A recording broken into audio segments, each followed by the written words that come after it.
Hello and welcome to the Beyond 6 Seconds podcast. I'm your host, Carolyn Keel, and on today's episode, I'm really excited to be speaking with Lee Chambers.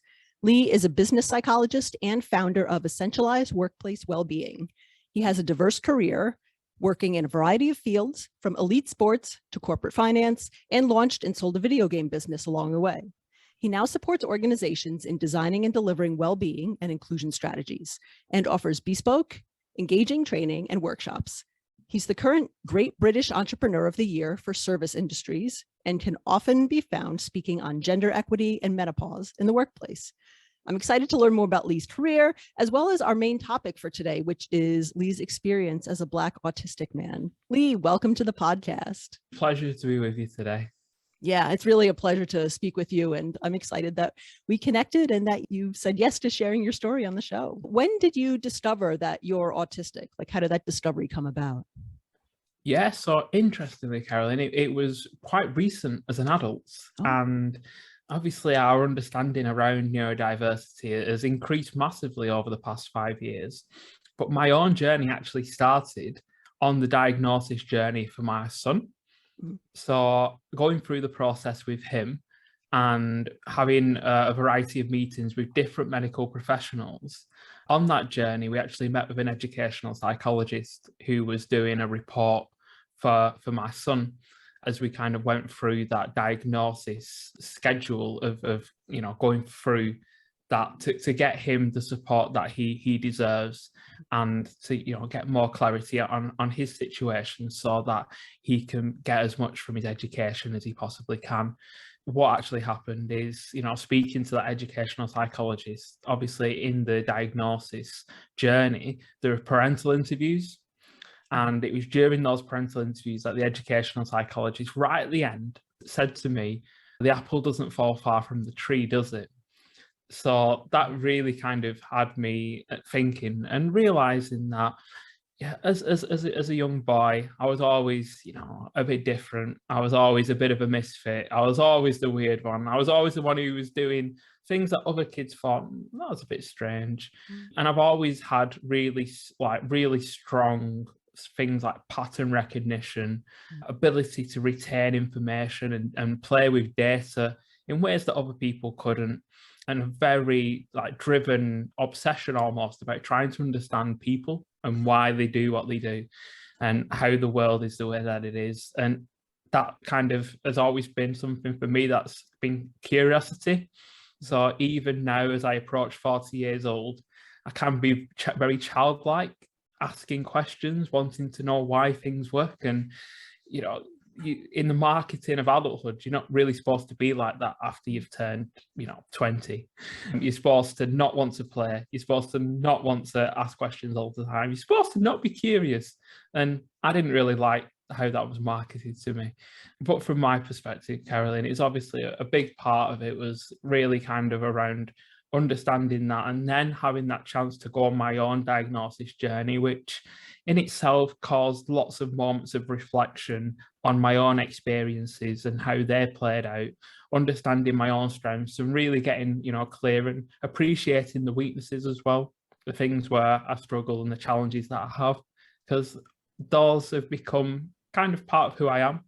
And I found acceptance of those over the years as I've become an adult and found things difficult and had support in some areas. But more than anything, it's been something that has allowed me to start to understand myself more.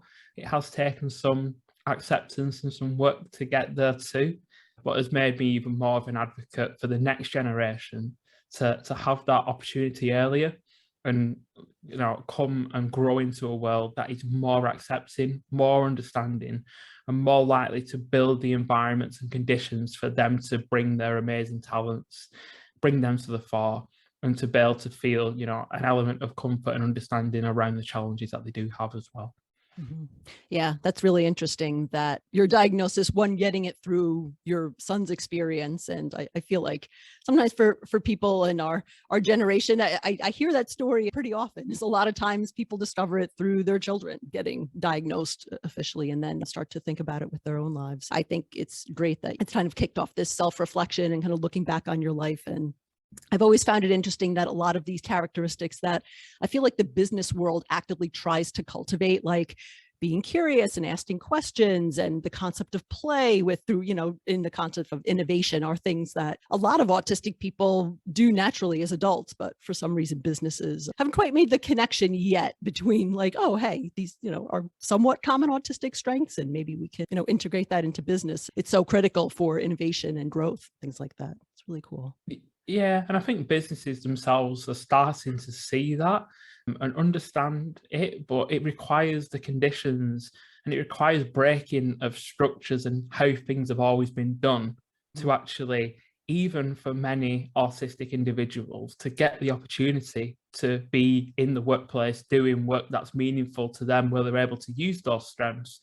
Because if we look honestly at the wide, spectrum of every autistic individual being different, which they are, and there are similarities across, but generalizations sometimes don't help.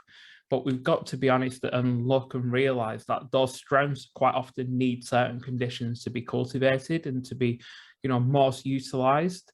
And if we then look at the very traditional processes of things like recruitment into, sourcing candidates, into interviews, and then into onboarding, and then into organizational cultures, all those things need to be looked at about how they evolve as well to be more ultimately fairer to neurodiverse individuals, to be, so that there's not the barriers, because quite often, people who are neurodivergent might struggle in an interview process in a traditional sense, but they might be able to potentially show what they can do if the interview process isn't as kind of sit down and be bombarded with questions. I mean, to be honest, most people don't really enjoy that.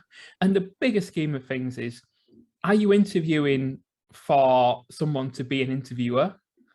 Because quite often the person who interviews best is really good at being interviewed.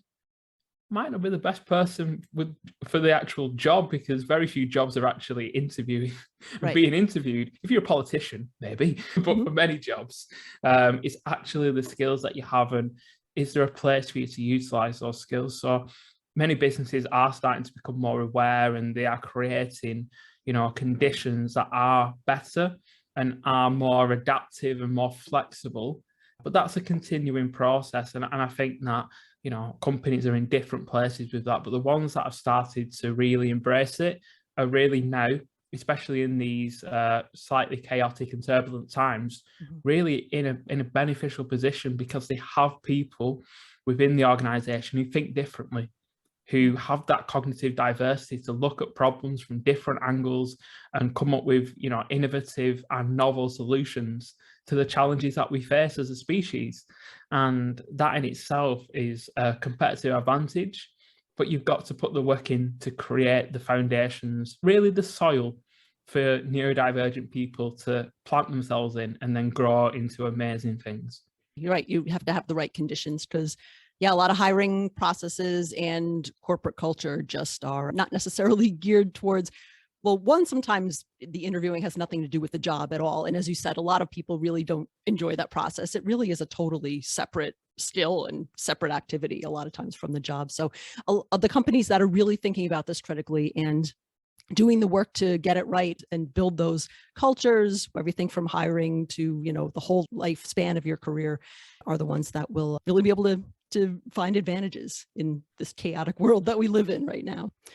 So from your experience, I know you got diagnosed relatively later in life once your son did, but what was it like growing up for you as a undiagnosed autistic Black boy? Yeah, so I think obviously I had an interesting upbringing from quite a low socio-economic background.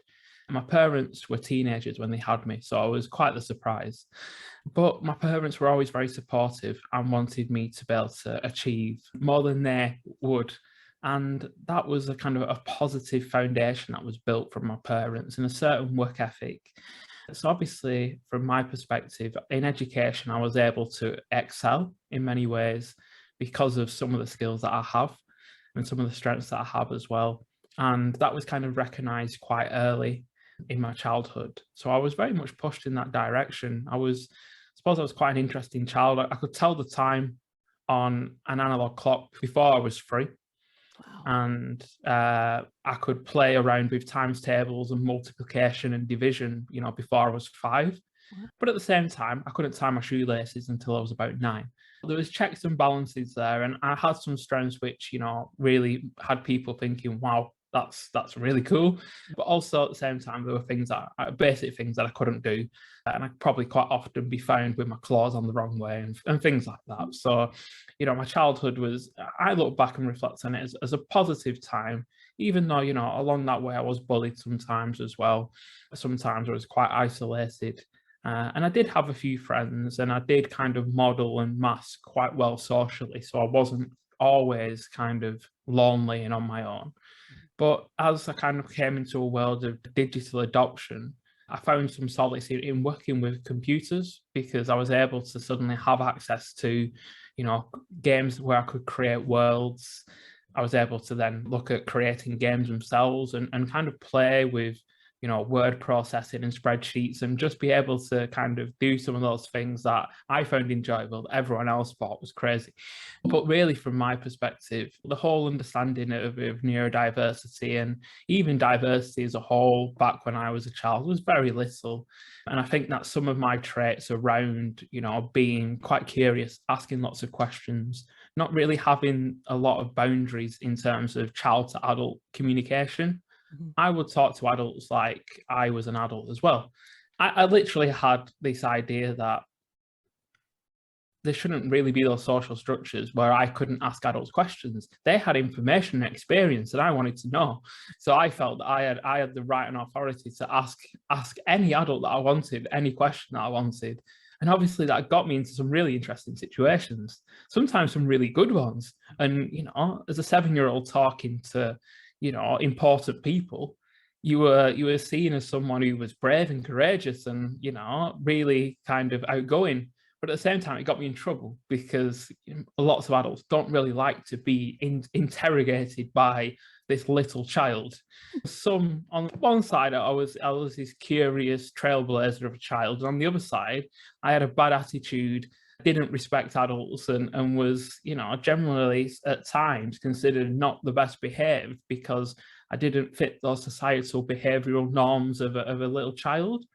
And I think that, kind of reflecting back, there are some elements of that as well where race and neurodivergence intersect, because so much of the research around autism, for example, was on, privileged white boys and how it manifested for them. They were, part of the studies, they were part of the research. And I think that sometimes some of the kind of the racial microaggression elements around, Black people being a bit aggressive when they are sometimes more assertive, and some of those challenges around, it being seen, the Black people being seen as not respecting boundaries in the same way, just some of those stereotypes that existed in some people's minds meant that I was then labelled, as having a bit of a bad attitude and not being respectful and being a bit aggressive and a bit confrontational.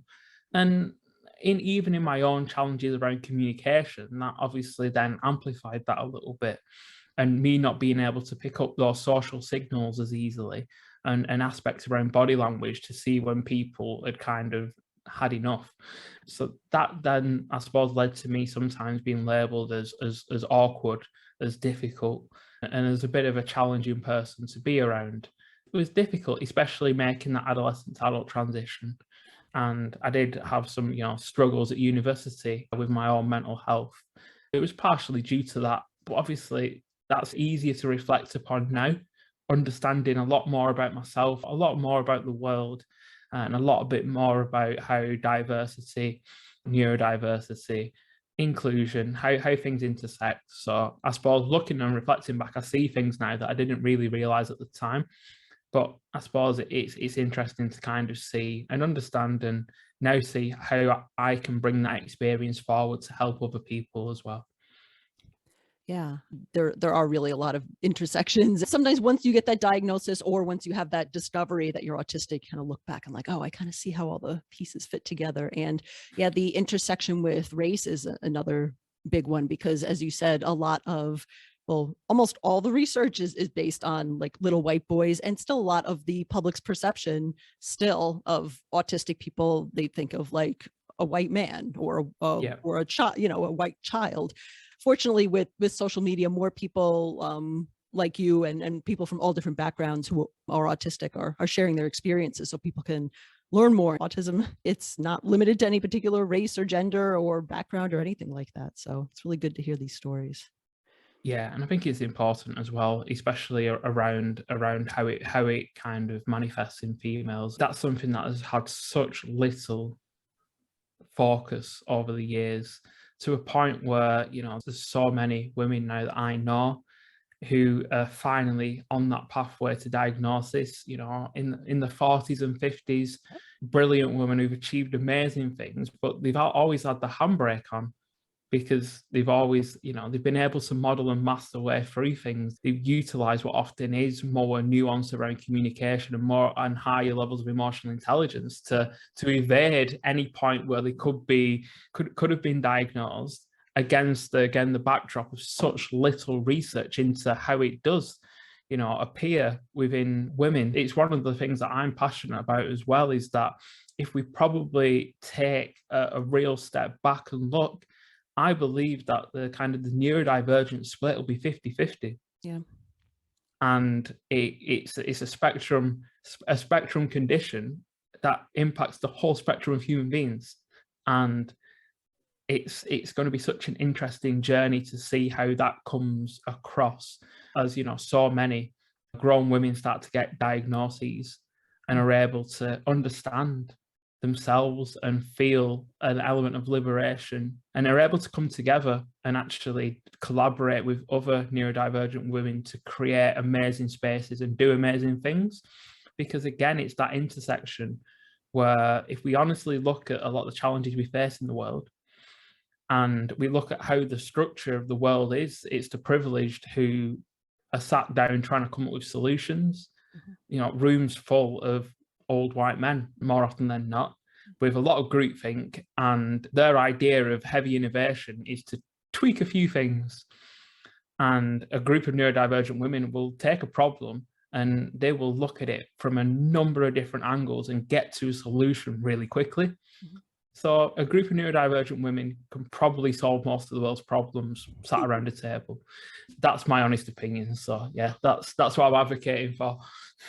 Yeah, no, yeah, that's wonderful. And yeah, I'm hearing so many stories now of women who are, as you said, around 40s, 50s, who are starting to share their stories of discovery around realizing they're autistic and looking back on their lives and how they see that in their strengths and their challenges. So yeah, it's really powerful and exciting to learn about. So you mentioned having to mask growing up, and I'm always interested in that, obviously from an autistic point of view, but when you put race into the mixture as well, what did masking look like for you? Yeah, so it was interesting, because obviously when you're in those kind of school scenarios, for example, you're trying to mirror it into a particular social group where you want to fit in, you want to belong. And I suppose for me, I had like the duality of trying to fit a typical young Black male character. So that would have influences around sport, around entertainment, music, culture. And obviously, I didn't really fit those traditional Black male stereotypes either. I wasn't into rapping. I was into wrapping my head around some data on a computer. And it was very, very different, because I part of my masking was trying to take on some of that stuff to bring into my kind of everyday conversations to make me look like that hip, trendy Black kid, when actually I was as far away from that kind of typical stereotype. But the challenge was that obviously in the UK here in the 80s and 90s, when I was growing up, so many male Black role models were sports focused, entertainment focused, movie stars, musicians and rappers. And that was about it. I didn't see any role models for Black males out in the business world, in science and technology. there wasn't really anyone. So I was then trying to role model and I suppose model them and mask things such as my stimming, obviously trying to take myself off to places to be able to do that where I wasn't, going to be questioned about it. One of the biggest challenges for me sensory was eating. Mm-hmm. So I've always struggled with textures, tastes, which is really difficult, back in a world of lesser food diversity and also very rigid eating patterns that presented challenges. And, there'd be times when I'd be forced to eat things and I'd be in floods of tears because it's complete sensory overload. But again, it was trying to, find situations where I could, potentially eat in private and just find space. We were in schools with bright strip lights all day. You just had to try and get a sensory break somehow because there wasn't any understanding. You couldn't ask for one. Right. So you had to kind of come up with strategies about how you could model communication of others so you could fit into groups, mm-hmm. how you could stand there sometimes on the outside and analyze and try and work your way in by using tactics that other people had used. And also trying to dampen down some of the things that you were doing that you felt weren't societally accepted or societal norms, and trying to sometimes almost model other people and mask some of the things that might make you feel like you would be excluded. There's that kind of multifaceted element to it where it kind of led to me trying to, at times, construct a bit of a personality that wasn't actually me, mm-hmm. so I could fit in. And also then becoming a bit of a chameleon in different places, trying to pull on those different aspects which I thought would get me to fit in, and almost using other people's kind of frameworks. How have they managed to get acceptance? What are the words that they use? What do they speak about? How do they dress? And when that creates a level of kind of fluidity within you, you actually forget who your foundations are, or you only do it when you're away from everyone behind the scenes. And that's very, very tiring because you're constantly trying to be someone else and you're constantly asking yourself questions and having those processes, that most people just do things without thinking. You're thinking everything through. I remember there'd be times when I'd just be very, very tired from doing that. Mm-hmm. Yeah, absolutely. You always have that in your consciousness and it kind of burns up your cognitive processes. So yeah, that is really challenging. Wow. You've had a really eclectic career, done a lot of different things and had a lot of really great achievements along the way. So how did you, I wanted to ask, how did you choose your career? But honestly, your career has been just so varied that I don't know if it was one particular, I'm going to do this, but sort of what was your experience like when you went into the working world? How did you experience working in, organizations, or did you just kind of go out on your own and be an entrepreneur early on, or what was that like? To give a little reference, I did international business psychology at university. And that for me, obviously blended together two of my interests around how businesses work and how people work. And that for me felt like something that was beneficial because the variety of things that I studied, everything from languages and communication to comparative politics, across international business law, and then the foundations of business, marketing, sales, personal development. So I got a lot of variety, which is why I picked to do that. I obviously had my mental health challenges right in the middle of my university journey and dropped out. I had to spend a year working on myself to get myself back and graduated. And for me, coming from, that kind of lower socioeconomic background, I was the first one in my whole family to go to university. And it was important for me, it was kind of highlighted and kind of, I suppose, promoted that I would go and get a profession and be able to support myself and also potentially support my family as well and set an example to my younger brothers. So I went out into financial services on a graduate scheme, mm-hmm. and I graduated in 2007. So this was autumn that I started in the fall. And 6 months later, the economic crash hit, the credit crunch and the recession. So many of my superiors were packing up the desks. Then a few weeks later was also me. So my kind of corporate career was very much cut short at that point. Mm-hmm. But at the same time, I've been trying to jam myself into this corporate hole, this corporate shape. and I was like a triangle, and the corporate shape was lots of squares. Yeah. So I'd felt lots of resistance and lots of challenge, and I was young and I was trying to be flexible, but I was already starting to struggle at the point where, I was made redundant anyway. So from that, I suppose I had to go home and live with my parents again while I reassessed where I was going to make the next turn. And that was to go and work within local government. So that was a slower pace. And again, it was full of very rigid traditional structures that didn't necessarily fit my kind of innovative, different way of thinking. But because it was slower, there was less resistance. But that did allow me the foundations to start my first business. And that's really where that kind of took off in a big way, because in a lot of ways, the timing of that business was very good. Working in the video game industry in 2008 into 2009. And that grew very quickly. But I was still working alongside it because I struggled to identify as an entrepreneur or as a business owner, because it was just something I was doing, and I was doing it in the gaps. And some of the not the biggest fan of kind of labels around neurodiversity and things such as high functioning, but I was able to operate a business between the gaps of my 9-to-5 job. Wow. And I was also doing education around that as well.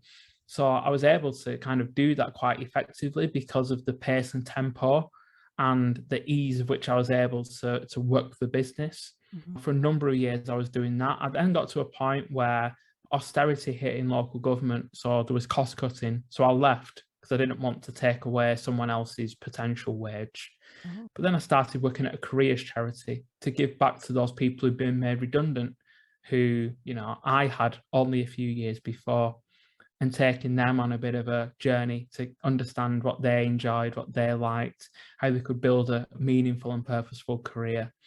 During that period, I found and quite an enjoyment for empowering and helping others.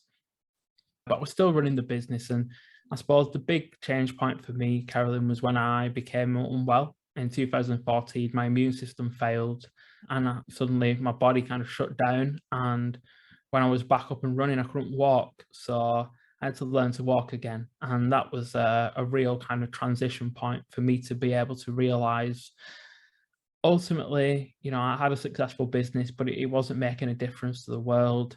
It wasn't making a positive impact to society and the wider ecosystem. And during my recovery, which I spent, alongside my children, I really wanted to, leave them with a positive legacy and actually use my experience to make a difference, both lived and expertise.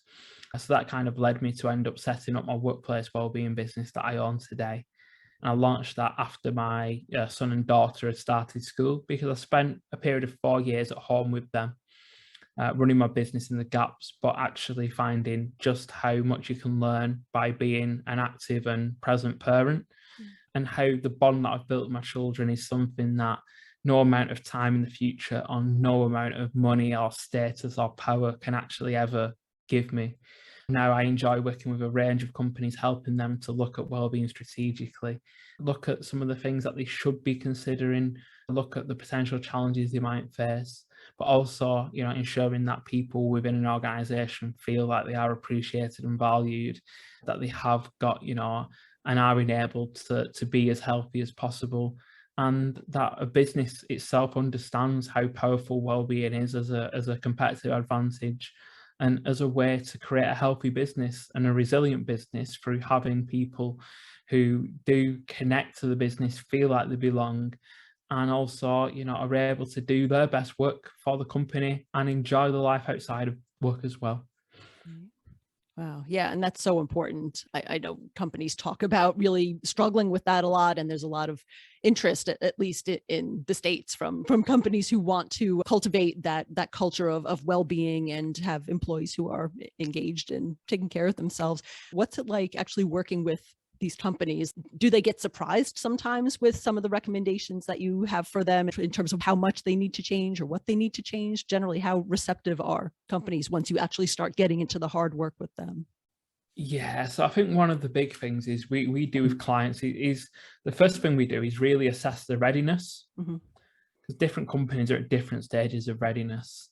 And one of the big things is that it's easy to look at it as, okay, so we'll bring in some solutions, we'll do mental health workshops, we'll bring fruit bowls in, we'll organise activities and interventions. But actually, workplace wellbeing and corporate health starts with the business itself, understanding what they want to achieve. So there is buy-in from the team, understanding what it means to them, so they know how to communicate that to the teams. And actually, it starts with how the business runs itself. It starts with people's workload. It starts with people's understanding of their role and the clarity around it. It starts with, quality communication that's concise, that can be comprehended.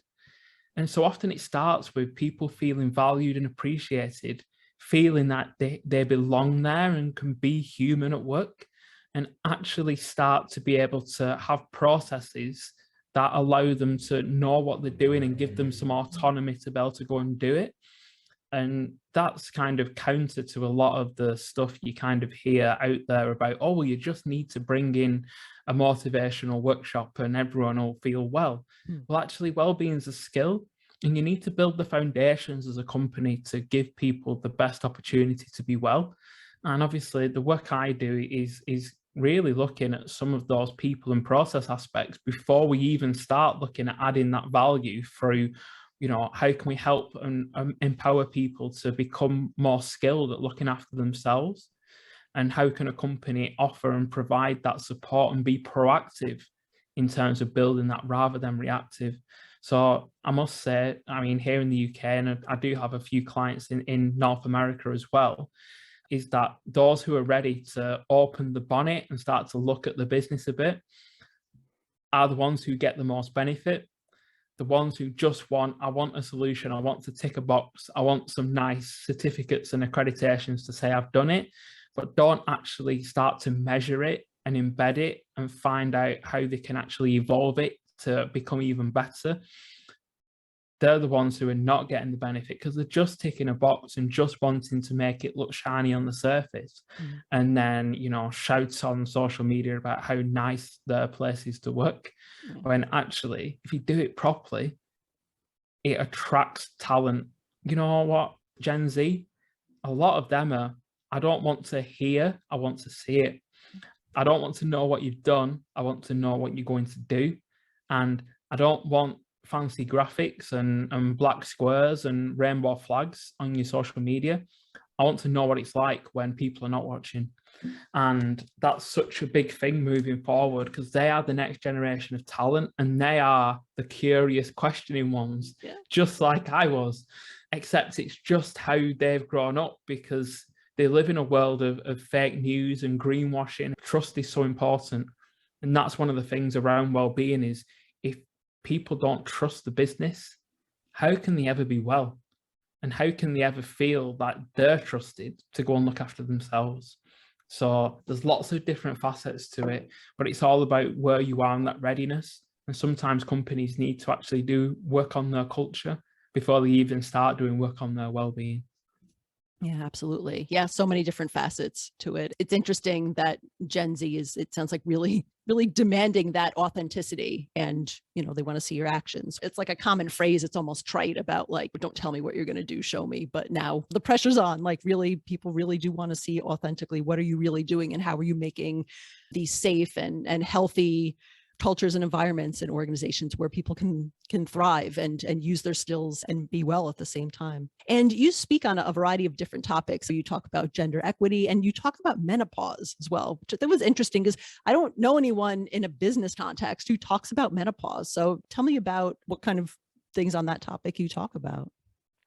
Yeah, so I think a big thing for me, Caroline, is obviously in my work, I get to, facilitate employees and find out things that are impacting them and things that would be supportive. And one of the big things that has come through is that a lot of companies are talking about gender parity at board level.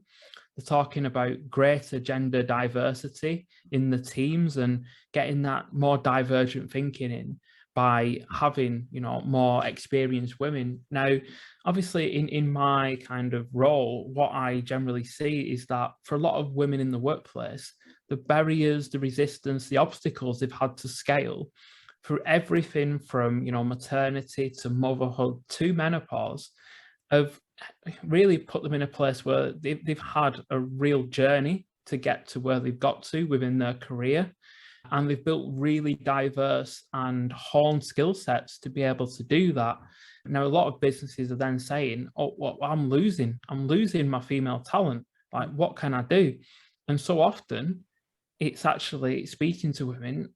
I spoke to a number of women, amazingly talented, leaders and managers. And what they're telling me, the things that I hear, I thought I had early onset dementia. My MD put me on antidepressants. They thought I had mental health issues. They didn't do anything. I'd started the menopause. These great women, suddenly, I feel like I've lost all my confidence. They're not putting in the necessary adaptations that I've asked for. And I don't feel like I've asked for a lot. Things around, I've been put on performance management, but they've not asked why. They've not asked how they can support me. Or they've even put me on disciplinaries, or I've lost my job because I've not been treated fairly. So for me, constantly hearing these, highly capable, highly competent women telling me these things, and that businesses have just almost ignored them and not really considered it, has made me actually quite passionate about speaking to businesses about it. And for me, it makes sense. It impacts 51% of the population directly in the world, and it indirectly impacts everybody. And that's a big thing that I like to speak about, because it's not directly impacted me in my own life so far, but ultimately it indirectly impacts everyone. It could be your colleagues, it could be your family, it could be within your community, it could be someone above you, someone who you collaborate with, it could be your clients, it could be someone who you're managing your team. But there's such a little piece of education that empowers you to be able to ask that question of support and help to normalize conversations, because it still holds quite a stigma. And within businesses, we need to be able to create spaces where people can speak openly and be able to start to source some potential support, because it's still misunderstood across the medical field. It's still highly, highly misunderstood in business. And when I get businesses saying, how can I look at wellbeing strategically? Why can't we attract the female talent that we need? Why are we losing our female senior leaders? They're the best staff we've got. The menopause is one of the things that they need to look at. And I feel that businesses have become more receptive to it. It's very interesting having a young male talk about it in the business setting. That creates a bit of a disruptive ripple, but it does get people talking, and no one can shut me down saying, oh, here she goes again, or any of the old antiquated attitudes towards women in the workplace. That can't be used against me. I can use my privilege as a man to start those conversations, and that then forms those wider conversations around gendered health challenges that men don't face. So men don't have a reference point, and when there's a heavy sector or industry or even senior leadership team that's focused around males, it opens up those conversations about how they can get that different thinking in those highly skilled women to actually be more receptive to joining. And ultimately, that starts to make me think about the kind of my generation of early millennials who are more curious about these things, because we will be the future leaders and managers.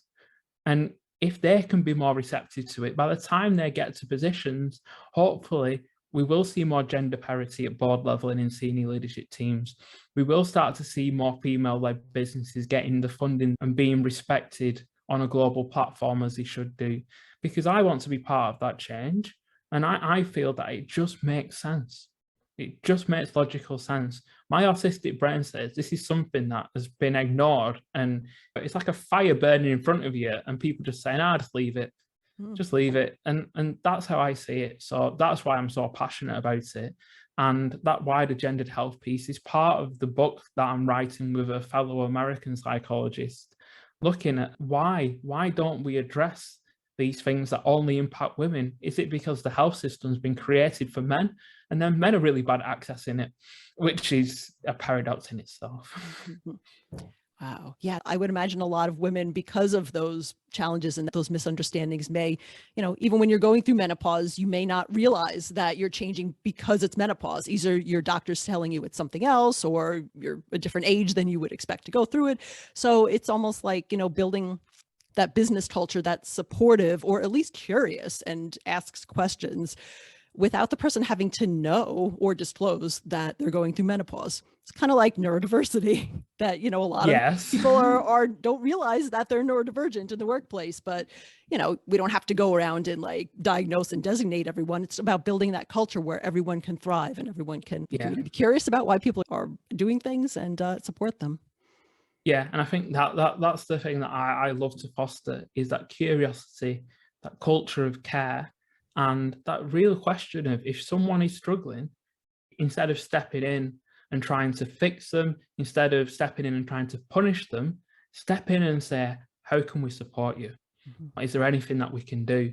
And in that wider educational piece about menopause, it helps to kind of see what support would be helpful, and how you can be an ally to a cause which is still heavily stigmatized.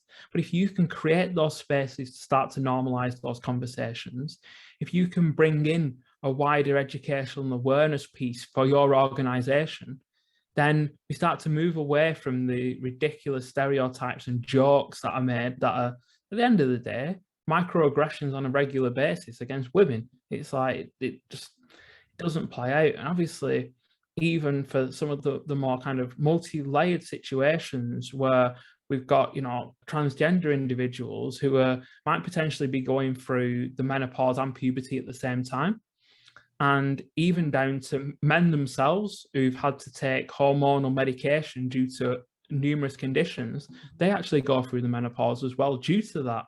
And there's a bigger group of them out there than you would expect. So it's opening that wider educational piece that it impacts people, and anything that impacts people, we should have at least a base level of awareness and understanding of, which then creates that curiosity for how we can support people as they're going through it. Yeah, absolutely. Being supportive and asking questions is so important for that. Just a great way to support people. Absolutely. So you've written on LinkedIn about wanting to share your experiences more as a Black autistic man. And I would imagine this is part of your advocacy around neurodiversity, and really just sort of sharing what it's really like to be autistic and what it's like to be Black and autistic. So I guess, what are your goals for your advocacy around neurodiversity? So I suppose one of my goals is to really get people to think about things intersectionally. And that is from a well-being perspective, because well-being is also intersectional. From a neurodiversity perspective, to see how, the intersections do impact people differently. And I suppose the biggest thing is obviously my son being autistic himself. I want him to come into a world where people are more accepting, understanding, are able to help him foster the conditions where he can achieve what his potential. But more than anything, be part of that change around, how Black autistic individuals are seen. Because I suppose what was really sad is when I Googled Black autistic man, and Google tries to understand the world by pulling all its data points together to try and get a collective machine understanding of what someone is trying to search for, or how to manifest a particular phrase. And when you search for Black autistic man, it brings up stories about Black autistic men who've been killed, who've been jailed. It's almost exclusively negative about, about how Black autistic men are violent, about how they are, compelled towards crime, about how they are naive and then have become the victims of crime, and how they've been, conned and taken advantage of. And I would love in the future for someone to Google that phrase, who maybe just got the diagnosis or were young and on that journey, and actually saw Black autistic individuals who were excelling in the fields that they work in, that were great role models, and to show you what you could potentially become, and that your strong interests might actually lead you to become, maybe a thought leader in a field, or maybe become someone who's able to do something that's meaningful and purposeful to them. And even understanding that for some autistic individuals, they have significant challenges, but just feeling that there are other people out there who've got challenges, who've not ended up in a really bad place, will just make the world a better place. And hopefully you can kind of also then show people that, the stereotype around Black autistic individuals isn't that they are awkward and difficult and aggressive and violent and abusive and all these negative terms that often, can come with being a Black individual. But actually, we are curious, we are questioners and want to understand the world. And more than ever, a space for us to bring out our multiple different aspects of thinking and different experiences together to be able to make the world a better place for everybody. Because if we're able to look at what different groups need and how different groups can be supported, we can find a better way of doing that for every single individual on the planet. Yeah, absolutely. We need to get more of those stories and experiences out there in the world. And I feel like we still have a long way to go, but I think that the work you're doing by, as people share their stories and people at large become more aware of, what autism really looks like in adults, and even just being aware of the fact that autism is, in all races, all genders, all backgrounds. And then from there, just seeing the diversity of the autistic experience, diversity even of the Black autistic experience, and rewiring those algorithms that come up on Google that drive so much of our understanding as well. So it's really important. So yeah, Lee, thank you so much for sharing your story on the show today. How can people get in touch with you if they want to learn more about the work that you do or read more about your neurodiversity advocacy? Yeah, so the best place to go would be to my website, which is leechambers.org. And there you will find information about my businesses, my own personal journey, my own blog, but also you'll find all my social media handles there. And I am most active on LinkedIn, where I do share a lot of stories, a lot of my journey, and really how that links into the work that I do today. Okay, perfect. I'll put your website's link in the show notes so people can click on it from there. Awesome. Yeah, well, Lee, as we're closing out, is there anything else that you'd like our listeners to know, or anything that they can help or support you with? So from my perspective, I'm always happy to speak about this, to share my experience, to see how my business can potentially assist yours on that well-being and inclusion journey. But more than anything, just share divergent stories and always be curious about how you can support rather than stepping straight into punishment, because that curiosity and that aspect of play is really how we're going to solve the challenges that we face as a species. So let's embrace being that child more often than we do. And sometimes let's just see the brilliance that people can bring. Wonderful. Well, thanks so much, Lee, again, for being on the show and sharing your story. I appreciate it.